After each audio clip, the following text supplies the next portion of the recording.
But the effect of it was that no one wrote about them again over the next 30 years. Because in those days, people sued as a way to intimidate you, to make sure that you didn't write about them. That was the normal process. The truer the story, the greater the damages. The fact that I got the first U.S. courts to refuse to enforce foreign libel judgments, which happily led to the unanimous passage in 2010 of the Speech Act by our Congress, was something that is pretty unheard of, that forbids U.S. courts from enforcing foreign libel judgments that are inconsistent with the First Amendment. I think people sometimes hear this story, they hear it repeated, and they say, oh, the government's trying to shut your film down. You know, that's terrible, I sympathize with you.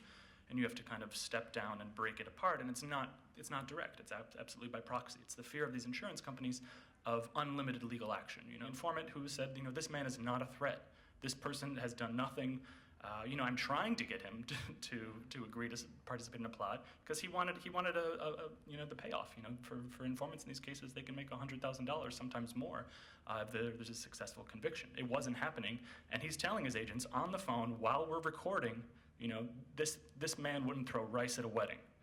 Mother Jones magazine is facing trial for the full month of November in Idaho Falls in a lawsuit where the wealthiest man in Idaho, who was one of Mitt Romney's chief fundraisers, is suing them for libel because they implied that he was homophobic.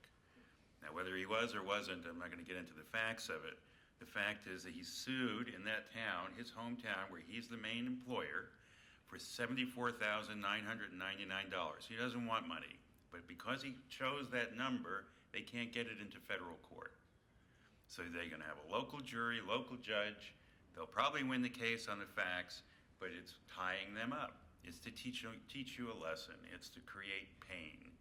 And that definitely happens. Being in the documentary film community and seeing how white it is, you know, and how can we diversify and make sure that we are supporting and encouraging reporters of color, whether they're Muslim or whether they're African American, how can we diversify our ranks and strengthen them and embolden them to add dimension and humanity to our stories?